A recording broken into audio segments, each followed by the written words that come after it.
ওয়া মা খালাকুতুল জিন্না ওয়াল ইনসা ইল্লা লিয়াবুদুন।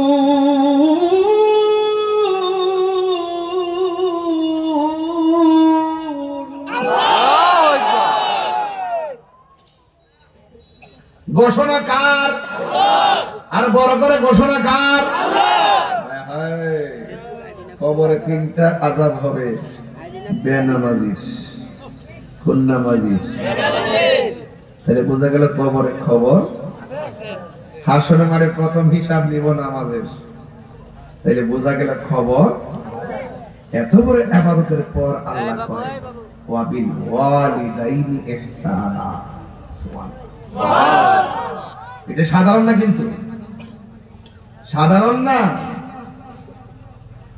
আল্লাহ রাব্বুল আলামিন বলেন ওয়া বিল ওয়ালিদাইনি ইহসানা, তোমরা মা বাবার সঙ্গে সৎ ব্যবহার করো। আমার নবী, আপনার নবী রাহমাতুল লিল আলামিন, তিনি মা বাবার খেদমতের ব্যাপারে অনেক তাকিদে অনেক কথা বলেছেন। আমি সেই দিকে পরে যাব। যুবক ভাইরা আমার, আমি যেটা বলতে চাই শুনে রাখুন। আল্লাহ বলছে ওয়া বিল ওয়ালিদাইনি ইহসানা, মা বাবার সঙ্গে ভালো ব্যবহার করো। আজকে এই সমাজের মধ্যে 70 কেন 90% ফ্যামিলির ভিতরে সন্তান দ্বারা মা বাবা সম্মান পায় না। কথা বলেন ঠিক কিনা? মা বাবা মুখ খুললে বলতে পারে না।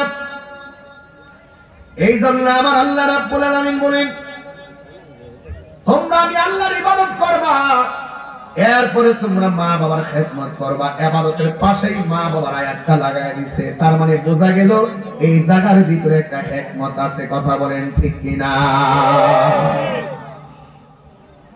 আল্লাহর ইবাদত করবে বান্দা, কিন্তু বান্দা দুনিয়াতে আসার প্রথম স্টেশন বানাইছে মায়ের গর্ভ। কথা কোন ঠিক কিনা? যেই বান্দা আল্লাহরে ডাকবো, এই বান্দারে যতন কইরা মায়া কইরা এক ফোঁটা নাপাক পানি থেকে রক্তের ফোঁটা, রক্তের ফোঁটাকে আমার আল্লাহ গোশতে বানাইলো। গোশতের ভিতরে হাড্ডি দিয়া সুঠাম দেহের অধিকারী বানাইয়া জমিনের মধ্যে পাঠাইয়া 7 বছর হইলে তার নামাজের জন্য বলো, 9-10 বছর হলে পিটাইয়া মসজিদের মধ্যে পাঠাও। অথচ ওই ইবাদতে যাওয়ার বিধান আসার আগেই আমার আল্লাহ রাব্বুল আলামিন সন্তানগুলোকে মা বাবার এই কঠিনের মধ্যে আমার আল্লাহ বড় করে। কথা বলেন ঠিক কিনা? এই জন্য একটা হাদিস বলছি শুনুন। বিহি قال حدثنا مسدد قال حدثنا بشر بن الفضل قال حدثنا الزريري عن عبد الرحمن بن ابي بكر عن ابيه قال قال رسول الله صلى الله عليه وسلم الا انبئكم باكبر الكبائر।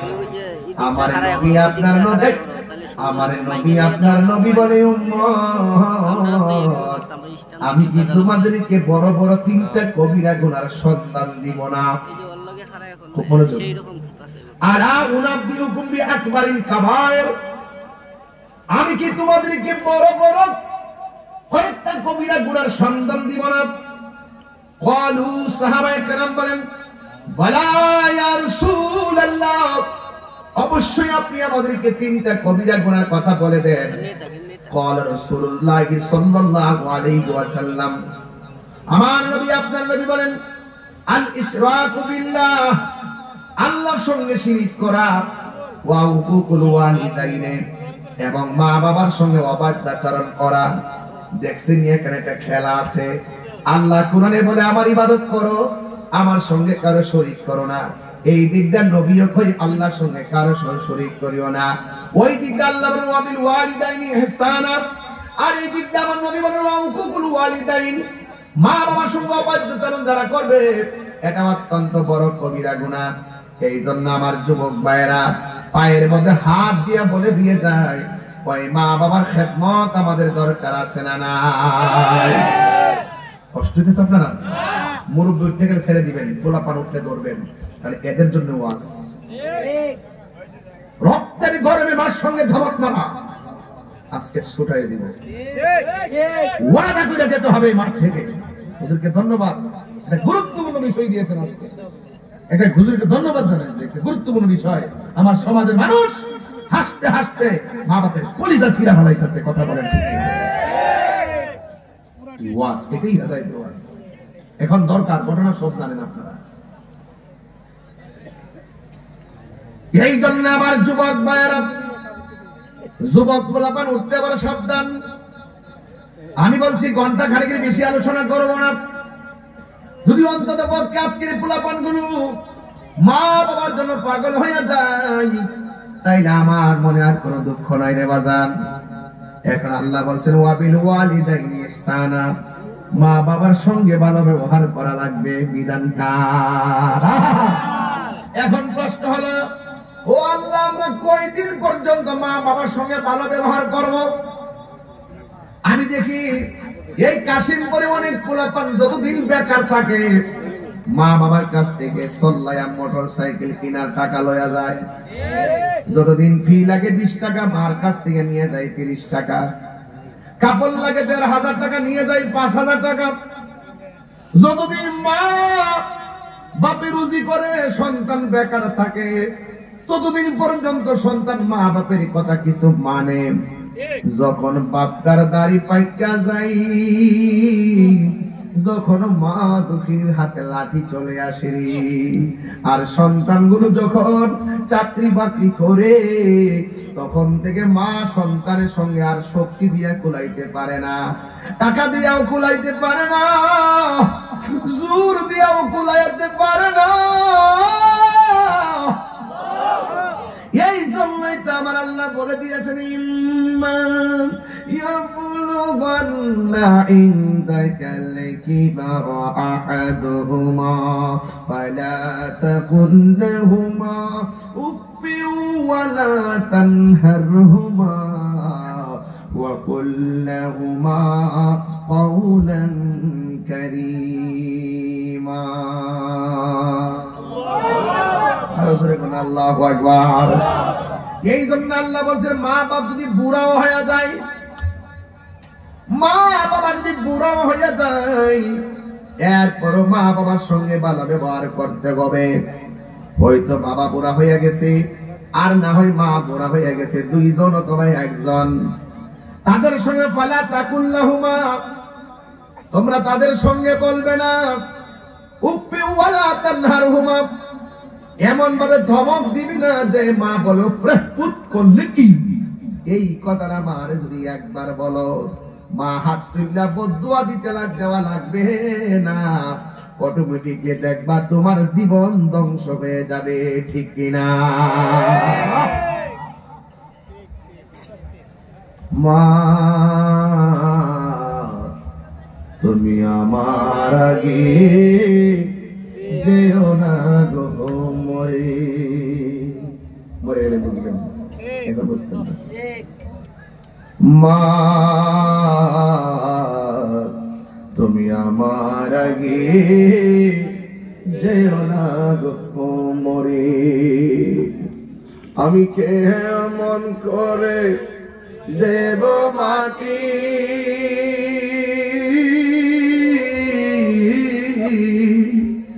আমি কেমন করে দেব মাটি তোমার কবরে।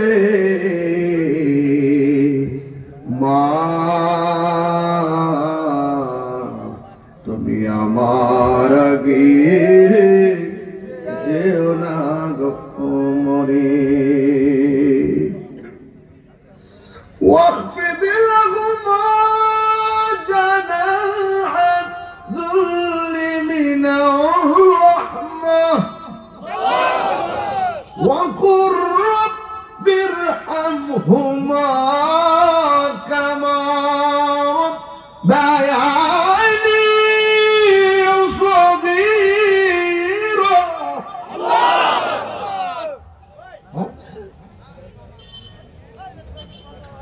মা বাবার সঙ্গে সারি দিয়ে কথা বলবে না, কথাগুলো নয়া কথা কো। তাহিরের কাছে মুরিদ হয়ে তাহিরের বাড়িতে গরু লইয়া তুমি আমারে যায় আব্বা আব্বা করবা, ঘর মতের মুরিদ আমার দরকার নাই।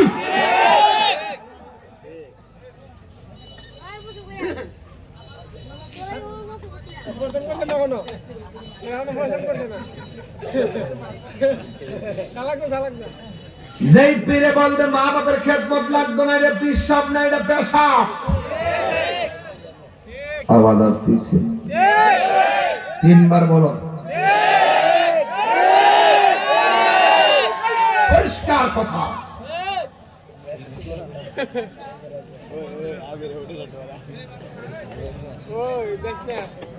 মা বাবার সঙ্গে দমক দিয়া কথা বলা যাবে না। কেন?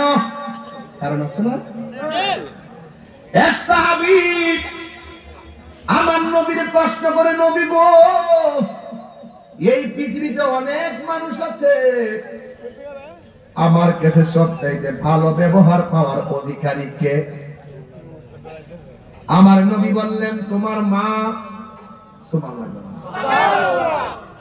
নবী আমার মার নবী সম্মান বানাইছে, আর ওই মার সন্তানরা সুবহানাল্লাহ আসতে কয়, কোন কই যাইতাম, দুনিয়া কি ঠিক আছে? আর বড় করে কোন সুবহানাল্লাহ কোন। এরপরে সাহাবী জিজ্ঞাসা করে, ইয়া রাসূলুল্লাহ, আপনি বললেন আমার মা, এরপরে কে? আমার নবী বললেন, তোমার মা। জিজ্ঞাসা করে, এরপরে কে? আমার নবী বললেন, তোমার মা। এরপরে কে? এরপরে তোমার বাবা। এরপরে কে? এরপরে বলে তোমার আত্মীয় স্বজন ও আদনাকা। তাই হাদিস দ্বারা পেয়ে গেলাম আমার নবী তিনবার মার কথা বলছেন আর একবার বাবার কথা বলছেন। শুধুমাত্র এটা নয়, মার পেটের ভিতরে সন্তান থাকলে ওই সন্তান ভূমিষ্ঠ হওয়ার সময় যদি মা দুনিয়া থেকে বিদায় হয়ে যায়, এমন অনেক ঘটনা কাশিমপুরের মধ্যে আছে। ডেলিভারির সময় সন্তান ওয়া ওয়া করে কান্দে, কিন্তু মার জীবনের পরে মার শ্বাস বন্ধ হয়ে দুনিয়া থেকে বিদায়।